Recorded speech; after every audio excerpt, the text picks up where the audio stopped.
नमस्कार।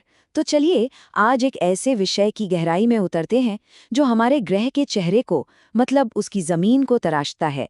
ये है जल निकासी प्रणाली। यकीन मानिए ये एक बहुत ही दिलचस्प सफर होने वाला है। तो चलिए एक बहुत ही बेसिक सवाल से शुरू करते हैं। जब भी हम किसी नदी को देखते हैं तो क्या कभी ये ख्याल आता है कि इसने आखिर यही रास्ता क्यों चुना? क्या ये बस ऐसे ही है या इसके पीछे कोई गहरा राज है? आज की हमारी बातचीत इसी रहस्य से पर्दा उठाएगी। ठीक है, तो सबसे पहले ये समझते हैं कि जब हम ड्रेनेज सिस्टम या जल निकासी प्रणाली कहते हैं तो इसका असल में मतलब क्या है। इसे ऐसे समझिए जैसे हमारे प्लैनेट का अपना एक बहुत बड़ा विशाल प्लम्बिंग सिस्टम हो।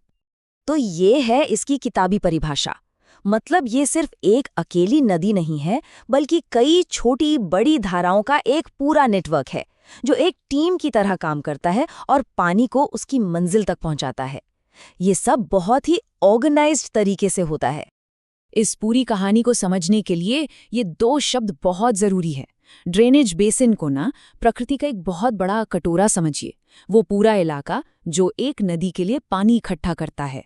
और वाटरशेड यानी जल संभर उस कटोरे का किनारा है, किसी पहाड़ी की चोटी पर वो अदृश्य लाइन जो तय करती है कि बारिश की एक बूंद इस तरफ बहेगी या उस तरफ।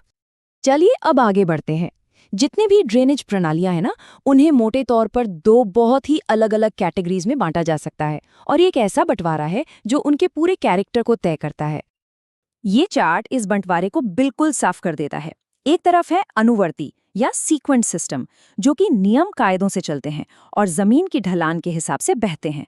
और दूसरी तरफ है अनुवर्ती या इनसीक्वेंस सिस्टम, जो थोड़े बागी किस्म के हैं और अक्सर जमीन की बनावट को भी चुनौती दे देते हैं। तो सबसे बड़ी बात यह है, अनुवर्ती धाराएं वो हैं जिनका अंदाजा लगाया जा सकता है। वो जमीन के उतार चढ़ाव का सम्मान करती हैं। लेकिन अनुवर्ती धाराएं वो तो एकदम विद्रोही होती हैं। वो अपने रास्ते में आने वाले किसी भी पहाड़ या चट्टान को काटकर अपना रास्ता बना लेती हैं। तो चलिए पहले इन नियमों का पालन करने वाली धाराओं पर एक नजर डालते हैं। अनुवर्ती प्रणालियां सबसे आम हैं और वो ठीक वैसा ही करती हैं जैसा हम किसी नदी से उम्मीद करते हैं। वो हमेशा ढलान की ओर नीचे की तरफ बहती हैं। अब इसमें भी देखिए कितनी दिलचस्प वैरायटी है। जैसे एक परवर्ती धारा जो मुख्य नदी के बाद कमजोर चट्टानों के सहारे अपना रास्ता बना लेती है, और एक विपरीत अनुवर्ती धारा तो मुख्य धारा के बहाव के ठीक उल्टी दिशा में बहने लगती है। मतलब नियमों का पालन करने वाले सिस्टम में भी कितनी विविधता है ना? और अब आते हैं सबसे रोमांचक हिस्से पर, वो नदियां जो नियम नहीं मानती। ये सिस्टम हमें पृथ्वी के भूवैज्ञानिक इतिहास के बारे में कुछ बहुत ही हैरान करने वाली कहानियां सुनाते हैं। इसको ऐसे समझिए जैसे एक केक हो जिसके ऊपर की परत नरम हो और नीचे की सख्त। अगर आप ऊपर की नरम परत पर कोई डिजाइन काटते हैं और फिर चाकू को सीधा नीचे ले जाते हैं, तो वही डिजाइन नीचे के सख्त केक पर भी छप जाएगा। बस नदी को भी अपना रास्ता ऊपर की पुरानी नरम सतह से विरासत में मिला है और वो नीचे की कठोर अलग चट्टानों की परवाह किए बिना उसी रास्ते पर चलती रहती है। सोन नदी इसका एक जीता जागता उदाहरण है। ये खेंजुआ की पहाड़ियों के बीच से होकर गुजरती है। इसलिए नहीं कि पहाड़ियों ने उसे रास्ता दिया, बल्कि इसलिए कि उसका रास्ता बहुत बहुत पहले एक ऐसी सतह पर तय हो गया था जो अब है ही नहीं। ये एक तरह का भूवैज्ञानिक भूत है जो एक ऐसे रास्ते पर चल रहा है जो अब मौजूद ही नहीं है।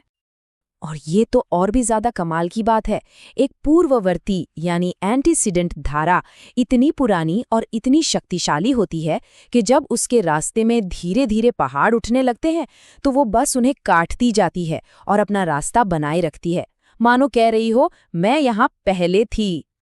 ये तस्वीर पानी और चट्टान के बीच की एक अविश्वसनीय लड़ाई को दिखाती है।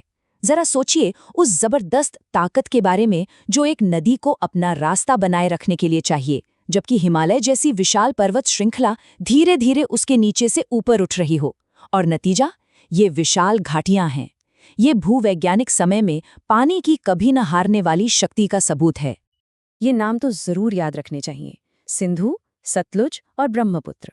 ये तीनों पूर्ववर्ती जल निकासी के सबसे शानदार उदाहरण हैं। जिन्होंने दुनिया की सबसे ऊंची पर्वत श्रृंखला के उठने का सामना किया है और उससे काट कर अपना रास्ता बनाया है। तो हमने ये तो देख लिया कि सिस्टम कितने तरह के होते हैं। अब जरा इस पे नजर डालते हैं कि ये सिस्टम जमीन पे दिखते कैसे हैं। ये सब उनके द्वारा बनाए गए पैटर्न के बारे में है। मतलब नदियों और उनकी सहायक नदियों का जो जाल बिछता है ना, वो कोई रैंडम डिजाइन नहीं होता। ये असल में नीचे की चट्टानों की बनावट को दिखाता है। कभी ये पेड़ की शाखाओं जैसा दिखता है, तो कभी किसी पहिए की तीलियों जैसा। अच्छा, हमने काफी कुछ कवर कर लिया है, तो चलिए फटाफट एक क्विक रिकैप कर लेते हैं। इन 4 खास बातों को समझने से किसी भी ड्रेनेज सिस्टम को समझने की एक मजबूत नींव तैयार हो जाएगी। चलिए अब एक छोटा सा टेस्ट हो जाए, देखते हैं कितना याद रहा। तैयार है? पहला सवाल। अगला सवाल, हमने उस खास भूवैज्ञानिक भूत वाली नदी की बात की थी जो एक पुराने रास्ते पर चलती है।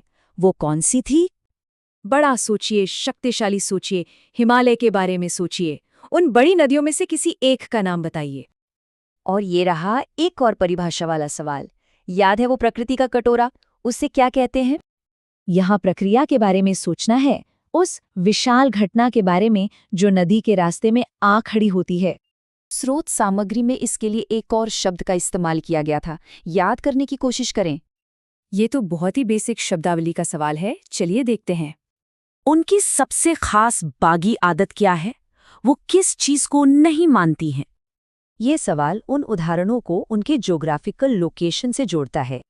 और ये रहा आखिरी सवाल।